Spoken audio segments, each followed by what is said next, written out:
It's a new week and I have a new video for you. So today we are going to repaint this little nightstand I painted some while ago, and this is actually my first attempt of blending. As you can see, this is not my best job paint. At that time I didn't know too much about blending technique, about paints that are more suitable for this, about the amounts of the paint you should use when you are blending, and about the brushes and all the jazz. So as a matter of fact, after I completed this piece, I didn't try in doing any blending like for about 1 year. And once I learned more about this technique, I love it now. I actually done a lot of beautiful pieces and my technique is now so much better. And I'm just telling you this, just don't let you be discouraged by your fiascos. Just keep trying. It's all a matter of exercise. So back to our piece.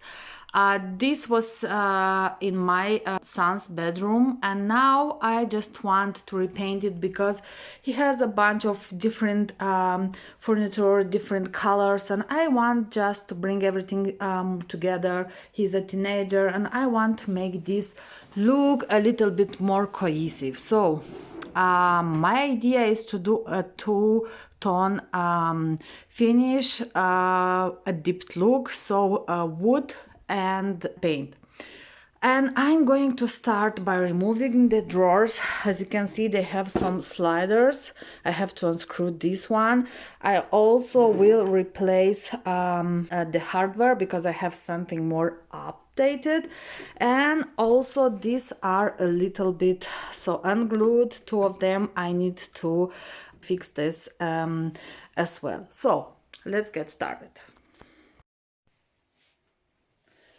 The good thing about this piece is that it's wood, it's solid wood, although this is pine, but this gives me a little bit more of playroom, and I'm not afraid to sand this one because there is no veneer, so I'm not afraid that I'm going to sand through the veneer. So now let's glue this drawer.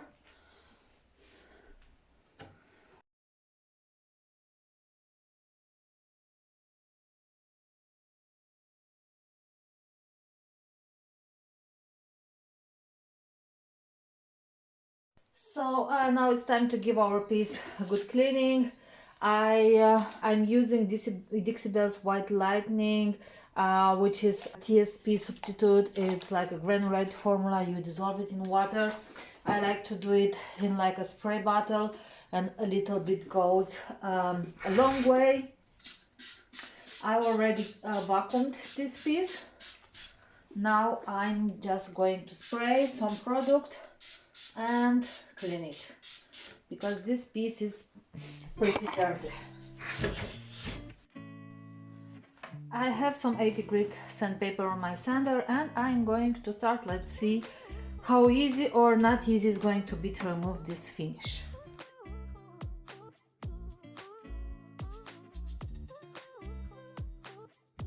So I'm done with the sanding. I sanded everything so with 80, 120, and then with 240 grit sandpaper. 240 I did by hand, although after I cleaned everything with some water, I feel like in some spots the wood grain is raised, but I will go one more time before applying the stain again with some 240 grit sandpaper. And now I put back in place the first drawer.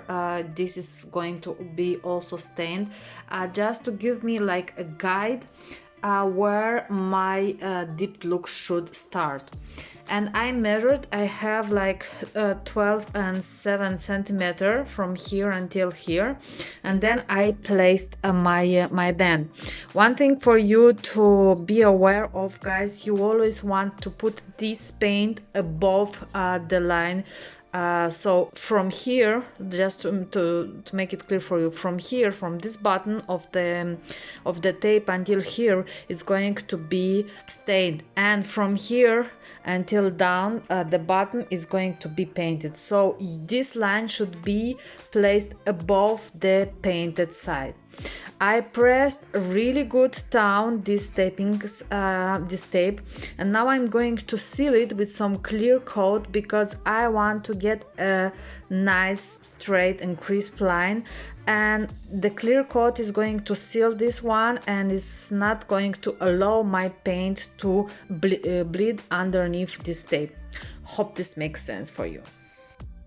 Because I sanded through the finish in a lot of spots like here, but also on the body of the piece I sanded through the original finish, I decided to apply at least one coat of a blocking primer. This is Dixie Belle's Boss in the color gray. Because guys, although I'm planning to use a pretty dark color on this piece, I just want to make sure that my finish is going to be flawless, with no bleed through or discoloration. Now, one more thing. I want to get a very nice, sleek and smooth finish on this piece, and that's why even the process of applying, or the way you apply the primer, this needs to be nice and smooth, long strokes. Don't put too much product. I let my primer dry overnight. This is usually recommended with the primers, to let them dry overnight so that they will do their job. And now I'm taking a very fine sanding sponge, and I will go lightly over the entire surface, because as I told you at the beginning, when you are aiming to get a very nice, sleek and smooth surface, each coat of the product you put on your piece is important, and it needs to be as smooth as possible. So I just want to get rid of any brush strokes, snags, or other stuff that may be in my finish. Especially this line, because this is going to build more product, so it's going to be a bit more elevated than the part where we are going to put our stain. So I'm trying just to thin this a little bit more, and to make it the transition as seamless as possible.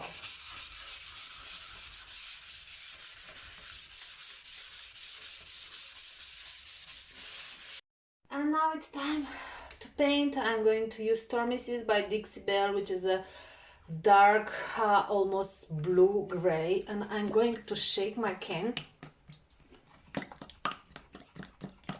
and I'm going to use Dixie Belle's flat brush, synthetic brush. I'm going to mix it a little bit. Sometimes, so in most cases, the prep works are taking 60 to 80% from a refinishing time, but this is very important to be done properly if we want a nice final result. And I'm working, as you can see, in long strokes, because again I want a nice and smooth finish. And mist your brush whenever you feel like your paint is not sliding properly.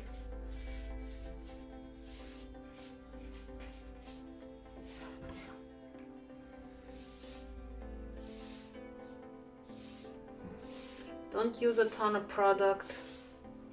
You rather want to add one additional coat than having too much paint slopped on your piece.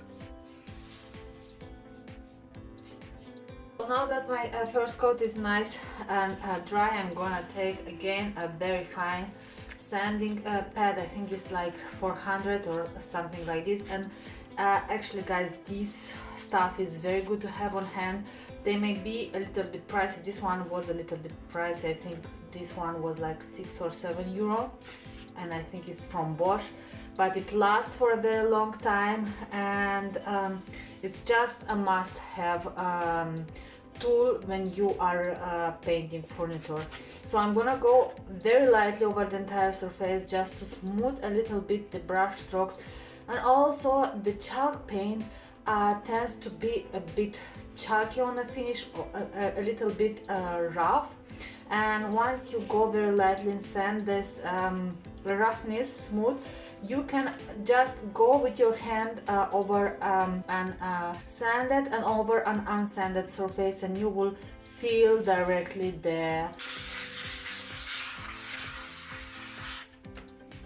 I have 3 coats on this piece, guys. I could do just 2 of them, but I decided to go with 3 because I was feeling comfortable like this. And now it's time to remove the tape. And my tip on this is to remove the tape while the paint is still dry, still wet, sorry, because once it's dry, the risk of ripping the paint off, it's pretty high.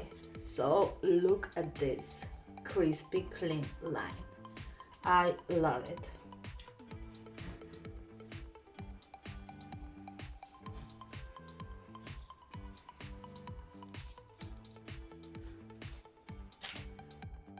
While my paint is drying, I'm going to stain the top, and I'm using Dixie Belle's no paint gel stain in color Espresso, which is a dark chocolate brown, and I'm going to apply this with a microfiber cloth. So whenever you apply your stain, you want to apply it with the wood grain direction. Apply it as even as possible.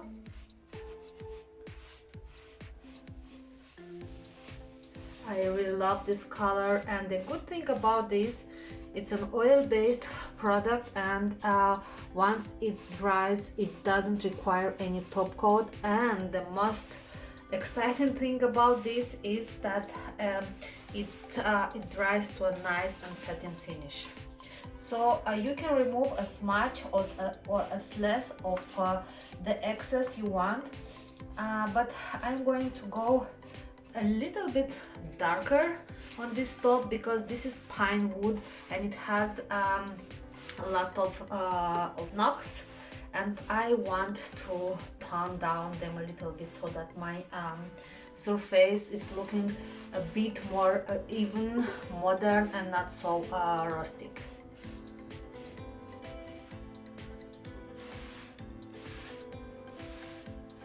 So now I'm going to add some Dixie Belle's clear coat in flat, and the point is you don't have to protect no paint gel stain, but I want that my entire piece has the same sheen, so I decided that I'm going to apply over the entire piece my protection. So I'm gonna stir it very well. It's very important, and remember, with top coats you don't want to shake them because you will get some air bubble that will land into your finish. You just want to stir them very well to bring all the components together. I'm going to use my Dixie Belle mini brush to apply my top coat.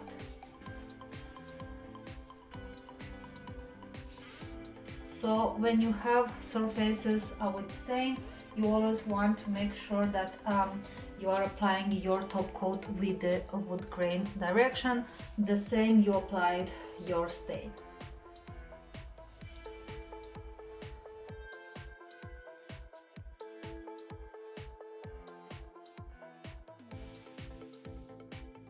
So now it's time to put the hardware in place, and this is the hardware I chose for this piece. I think they fit perfectly. It's masculine, it's modern.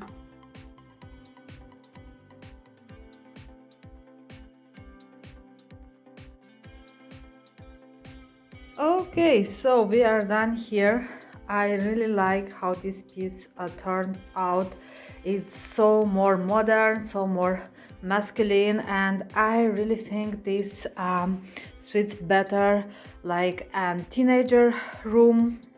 So yeah guys, it's a little bit sad that I already have to decorate teenagers room. The time is flying so fast, and I feel like it's a little bit sweet and bitter seeing how your kids are growing from sweet little babies to wonderful adults. So that being said, enough chit chat. Thank you so much for watching. Please don't forget to subscribe and to give me some thumbs up. If you have any questions, please just leave them below. Thank you so much for watching, and I will catch you next time.